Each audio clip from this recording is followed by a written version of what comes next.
Hi, I'm Roger Mashad. At Franklin Templeton Investments, we believe that citizens need to be informed about the resources that can help make higher education more affordable.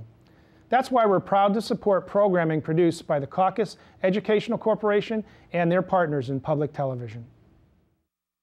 Funding for this edition of One-on-One with Steve Adubato has been provided by Sun National Bank, QUALCARE, Inc., a local managed care company covering 750,000 New Jersey residents. New Jersey Manufacturers Insurance Group, auto insurance, homeowners insurance, and banking under the principle of stewardship. PSE&G, committed to improving New Jersey's economy and strengthening its communities.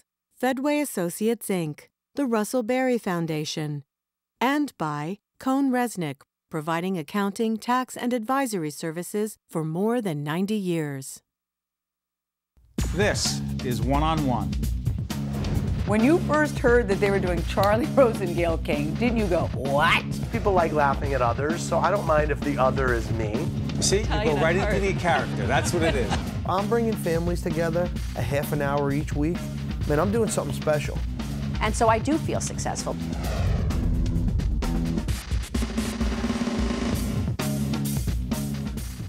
Welcome to One-on-One. I'm Steve Adubato. I want to introduce you to one of the nation's top experts and leaders in the field of healthcare, Barry Ostrowsky, President and CEO of Barnabas Health. Good to see you, Barry. Good to see you. Thanks. We got a good agenda, big agenda here. We'll talk about the fact that for the second year in a row, you are very much involved as a chair of the Lupus Walk, which, as we do this program in a couple of days, May 18th, there's going to be a big Lupus Walk.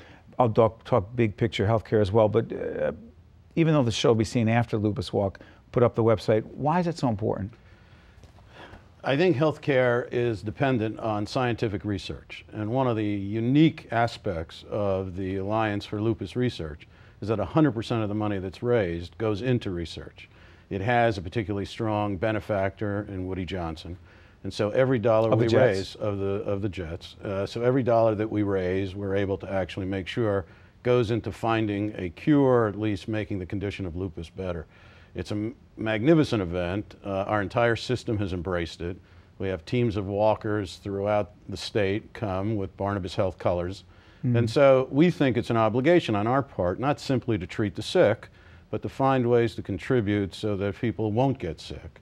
And ALR, in this particular case, is a wonderful organization, gives us that opportunity. For those who do not know the Barnabas Health system, I don't need to say full disclosure because you see Barnabas Health, one of the major underwriters of our series.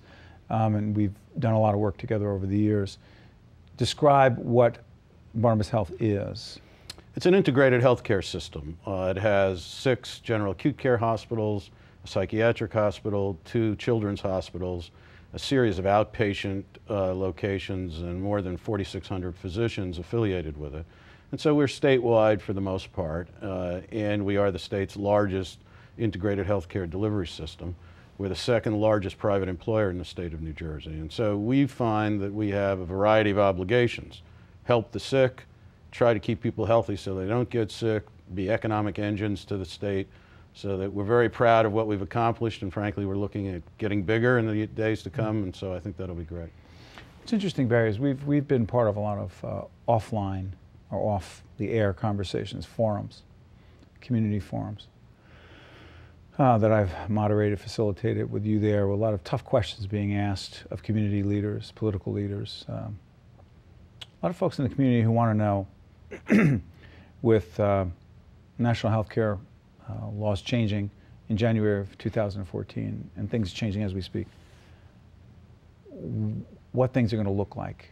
Question, the 2 biggest challenges you say your system faces and the overall health care system faces over the next 12 to 18 months would be? I think the biggest challenge we all face is how do you balance resource allocation with healthcare delivery? We all know that healthcare is complicated. We all know that we want the best in quality in healthcare, and we want it given to us as quickly as we need it. But that takes an awful lot of resources. And quite frankly, how do we find the resources? How do we make sure the resources are spent efficiently? And is there an ability to make the healthcare delivery system more effective for its practitioners and for its consumers? Stay on that for a second. Give us a concrete example as to the kind of realistic, excuse me, challenge that a healthcare system would face? Like, we'd like to do this for the patient, but we're dealing with this economic reality. Well, it starts with the fact that healthcare as an industry was way behind in informational technology. We always used to say that you could call 3 minutes after the stock market closed and understand the price of every stock that's traded. In healthcare, we collect millions of pieces of data, but it takes a long time to collate them, and quite frankly, it takes a long time to be able to use them to diagnose and treat a patient. So we've spent hundreds of millions of dollars just trying to catch up on information technology. If one of the challenges we have, as we believe it is the case, to coordinate the care better, that means everybody has to be able to communicate with one another quickly and effectively. And we don't have that yet in healthcare. So it delays diagnosis, it delays treatment, it frustrates patients. That's the kind of thing that we face. Now, how you make it seamless and how you make it more efficient and how you make it more coordinated is in fact the great challenge that we're all going to face. And can you spend the resources necessary to get the system to that point? I think that's going to be the puzzle we're going to have to solve. As we approach January 2014, because I think a lot about communication, and I talk to you a lot about communication and getting information to people's hands in a way that makes sense. How confusing do you think it's going to be for the average consumer in New Jersey, and we're seeing it in a lot of states, but just deal with New Jersey for a second, when it comes to the exchange process where people are going to all of a sudden have health insurance available to them? Federal government's going to handle the health exchange operation because the governor made a decision about that. Feds will handle it. Am I making too much of it that's going to be confusing to people? No, I don't think you are. You're an expert on communications, and you're an expert on looking at trends among retailing and how that interfaces with the population. This big change for healthcare is going from a wholesale mentality to a retail mentality. Frankly, I don't think it really makes a difference who's hosting the exchange or who's supporting it, whether it's state or federal. The question is, how do you communicate with a prospective buyer who's used to getting health care through his or her employee or directly from the government? Now this individual is going to have to sit down and make critical decisions about what he or she is going to expect in health care coverage. That conversion from a more wholesale mentality to a retail mentality is something, quite frankly, that institutional health care has been trying to sort out over the last number of years, but we're now at an accelerated pace. You have to do it. We have to do it. And truthfully, you know, healthcare is full of all kinds of acronyms and a lot of scientific jargon. And sitting down with a consumer and saying, we need you to try to make some decisions about healthcare coverage is a very scary notion. I don't think many of us, if we weren't in the business, I wouldn't look forward to sitting down and trying to make that decision. That's where the communication is going to be important. That's where the complicated jargon is going to have to be simplified. And there are many of us who believe that this conversion is necessary if it's appropriately supported. Left to everyone's own devices, it's going to be somewhat petrifying to most people. It's a big, we're going to play a big part in that as well. Shifting gears, the other interesting initiative that I want to put on the table, the 2014 Special Olympics USA. Barnabas is very much a part of that. We're part of it with our friend TJ Nelligan and some of the other folks that are doing a great job there. What is it? Why is it so important? And why should we care? Well, we are so excited about this, Steve. I don't think we've ever announced an initiative in our organization that's been embraced with the same level of enthusiasm as our sponsorship of the Special Olympics USA in 2014. You know, we pride ourselves about being community representatives, community citizens, helping to cure the sick and support families. And sometimes we overlook constituencies within the population that have a great need for organizations like ours and others, and the Special Olympics to come to New Jersey as a nationwide event. We thought it was precisely consistent with our mission. These are young athletes who have families, who have been dealing with challenges that frankly many of us don't know. And we Barnabas Health should play a major role in that. And when the opportunity presented itself, we immediately jumped at it. So we're excited about being a presenting sponsor of that. We're excited about a special program for the first time that's going to happen in these Olympics, where the youngest of Special Olympians are going to be trained ages 2 to 7 before they qualify for the National Olympics. We're going to be hosts to their families. This is about healthcare workers and Barnabas Health integrating with people who truly appreciate support when given. It's going to be a great time for the state of New Jersey. I mean, we have 3,500 athletes participating, 10,000 volunteers, probably 50,000 people who will be attending these games throughout New Jersey. And so to have Barnabas Health connected to such a wonderful event and the pride of New Jersey, and to support these athletes and families, I tell you, I can't say enough about it. I'm so excited. That's why we're excited as well, which is why we were putting up the website for the 2014 Special Olympics USA. We'll be providing coverage of that. We'll be encouraging people to volunteer. It's an important event. Next time we talk to Barry Ostrowsky, we'll be talking more about prevention and wellness, a big, important topic.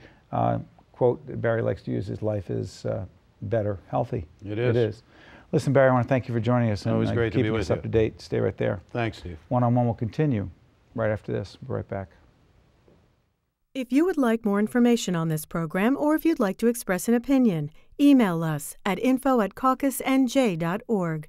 Visit us online at oneonone.org, or find us on Facebook at facebook.com/Steve Adubato, PhD. Don Braden is Artistic Director of the Wells Fargo Jazz for Teens program at the New Jersey Performing Arts Center. Good to see you, Don. Great to see you, Steve. Before we talk about the Jazz for Teens program, let's talk about jazz overall at NJPAC, our partner at the Performing Arts Center. We've been doing a lot of great stuff with John Schreiber down there. Talk about jazz overall down there. How big? Well, it's big and growing.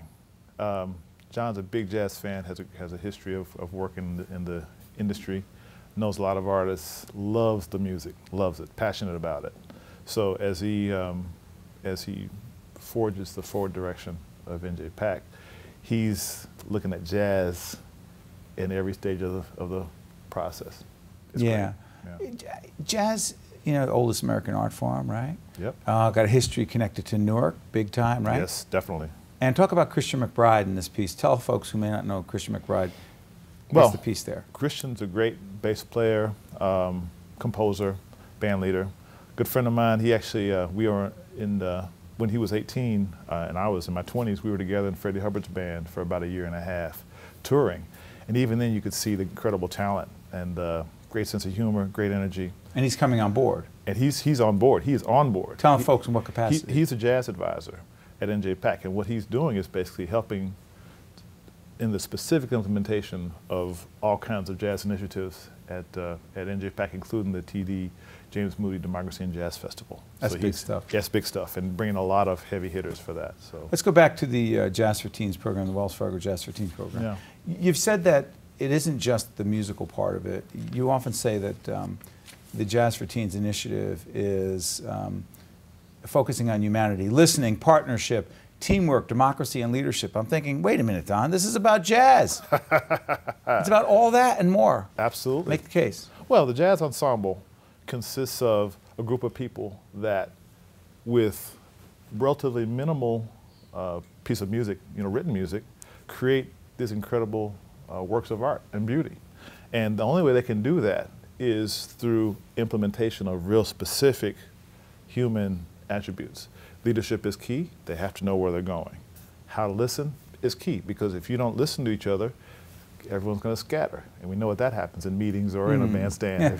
I've seen it. You've seen it. I've run some of those meetings. We've lived it. Right. So is it a metaphor really for the rest of life? I think so. Absolutely. That's why I'm a jazz educator. I hope that I can create or have a role in inspiring and catalyzing the next John Coltrane or Miles Davis or the next few Wynton Marsalises or whatever. But so great if I can do that. But that's not that realistic. There's so many elements that go into that. But I do think that we can, for everyone that participates in serious jazz pursuit, even listeners too can participate in this, but certainly players at all levels can tap into these specific elements. And I think that we, as educators, it's our responsibility to guide them. And then through doing that, we're doing a service for them. And I think for the world, we really are looking to uplift. That's what artists do. We look to uplift everyone. So. But Don, how do you pick the young people who participate in the Jazz for Teens program? Like, is it? We have these very talented young people who come on who are artists and musicians who come on one-on-one. But I'm thinking to myself, in your program, Do they try out? Do you go to them? Do they come to you? I mean, is it the best of the best, or what is it? Yeah, all of that. So we have programs, we have feeder programs. They're not really feeder programs. They're other programs within NJPAC that can act as feeders, even though they have their own identities. Jazz Infusion, Jazz Immersion, and YAI Jazz, a Young Artists Institute, has a program that's kind of oriented for the younger players. All those 3 programs, we're looking at students who come through those, and for those are open enrollment. Whoever wants to come in can come in. Jazz Routines is competitive, so we hold auditions, and we have a number of slots. And we, our goal is to find the finest ones we can. But we'll go to schools for audition. We go to Arts High.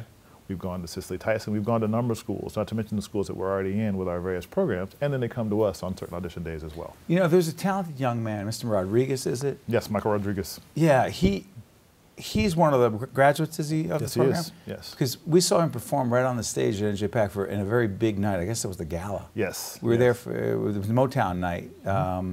Right, Jackie Cook, our senior producer. Who else was on stage that night?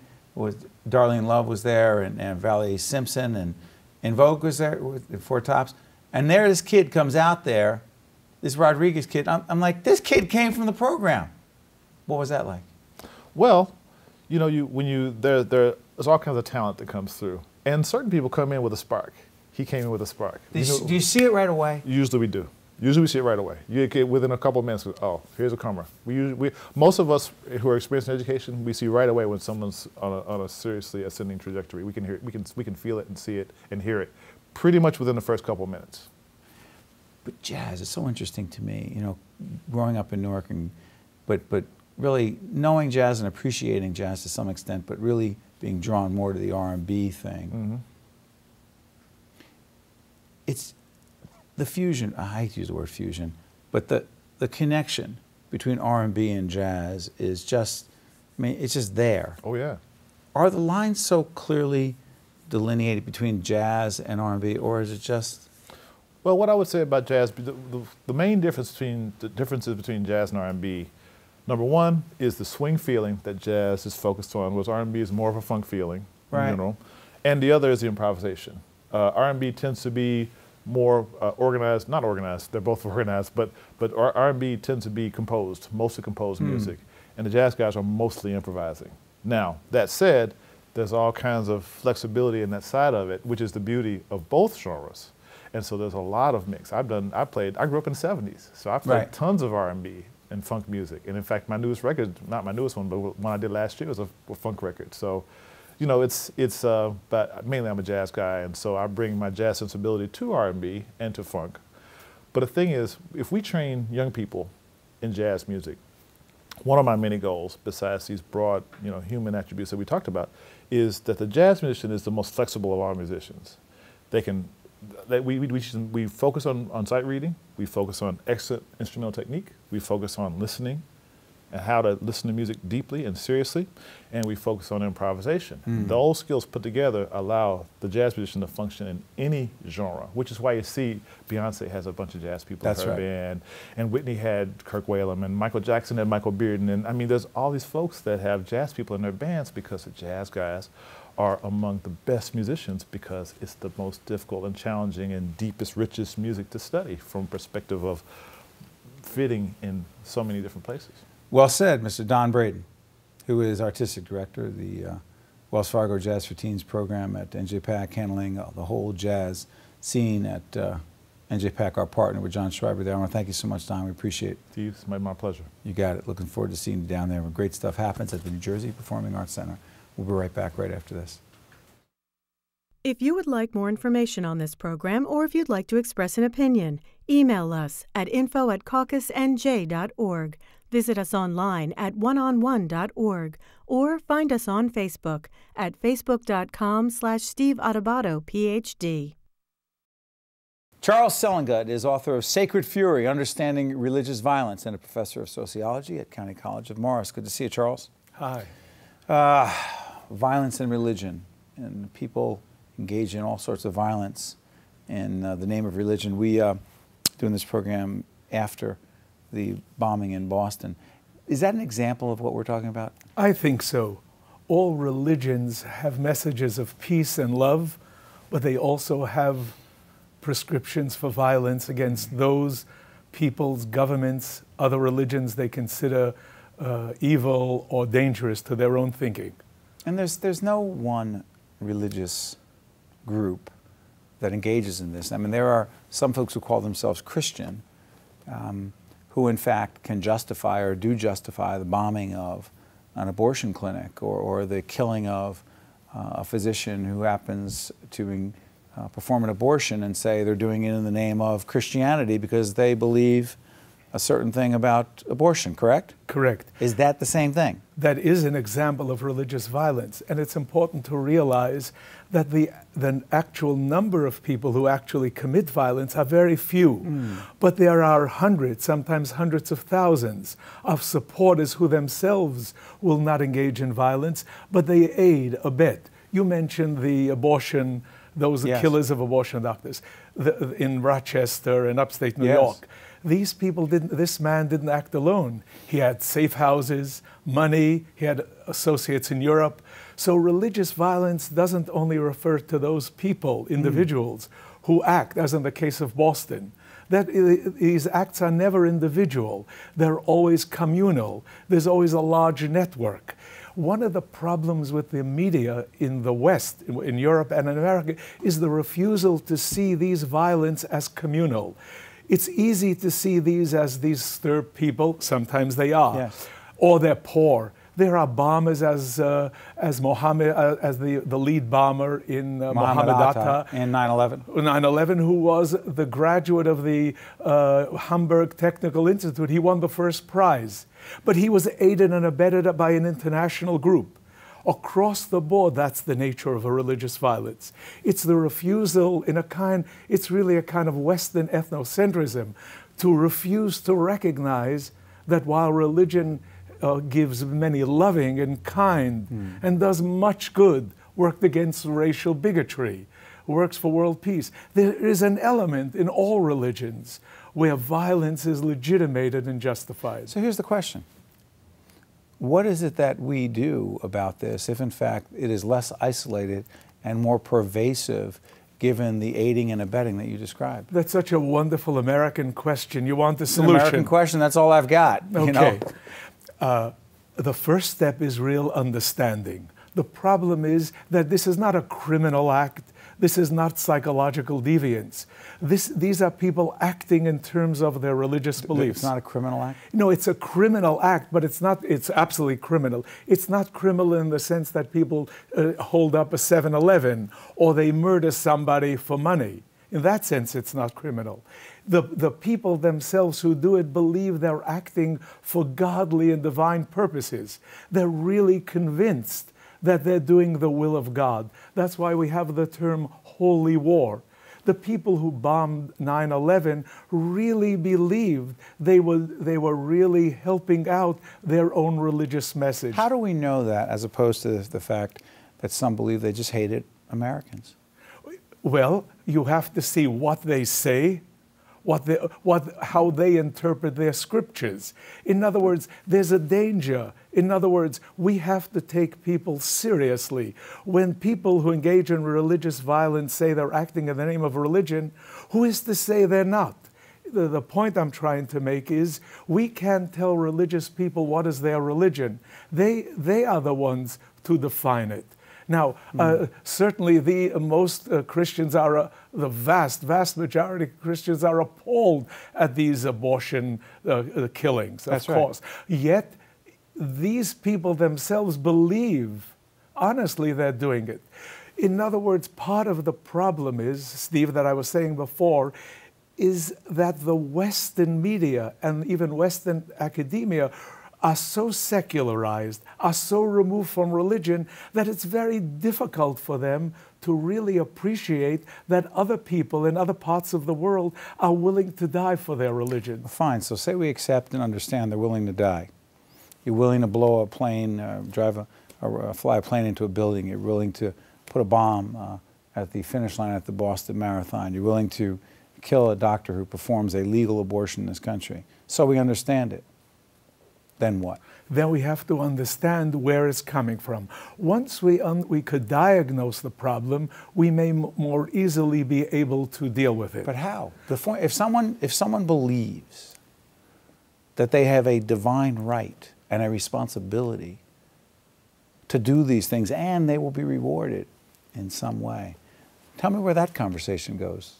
All we could do is that we take on these people, and this is a war, like a war against Nazism or the war against communism. In other words, what the West has not been able to do to this point is precisely to recognize, and that's why I wrote my book, Sacred Fury, to indicate that this fury is, to the perpetrators, sacred, and this is a war. There's no real conversation, though. Do you acknowledge that there is no dialogue that can be had with them? There is a dialogue, I believe. In this I may be optimistic, but the dialogue has to be only taken by people who can share the religious worldview. In other words, the only people who can deal with, say, the bombers in Boston are not secular psychologists, but moderate Muslims who are themselves very religious, who believe in the message of the Prophet Muhammad, but they would be able to point out that this is not the legitimate message. In other words, the question you ask, which is so important and is not asked, and I appreciate it, the dialogue has to be between people who take each other seriously. In other words, if you get a secular person and another secular person, they could agree on religious violence. But that's not the case here. No. The dialogue has to be taken with people who take these people seriously and appreciate their traditions. Charles Selengut, you've given us so much to think about, talk about, and ponder. Sacred Fury, understanding, trying to understand religious violence. Please come back again. We'll talk more. Thank you. Thank you. One-on-One with Steve Adubato has been a production of the Caucus Educational Corporation, celebrating 25 years of broadcast excellence. Funding for this edition of One-on-One with Steve Adubato has been provided by Sun National Bank, QUALCARE Inc., New Jersey Manufacturers Insurance Group, PSE&G, Fedway Associates Inc., the Russell Berry Foundation, and by Cone Resnick. Promotional support provided by the Star Ledger and NJ.com, and by the New Jersey Business and Industry Association. Transportation provided by Airbrook Limousine. One-on-One with Steve Adubato has been produced in partnership with St. Joseph's Healthcare System. A business relationship with Sun National Bank is the difference between night and day. A great energy rises from New Jersey. It's the pulse of industry, the tempo of technology, the pace of today's entrepreneurs, the best of tomorrow. It's the sound of progress, and we're the bank that's powering it. The financial fuel behind thousands of commercial and small businesses just happens to be Sun. We're Sun National Bank. The difference is night and day.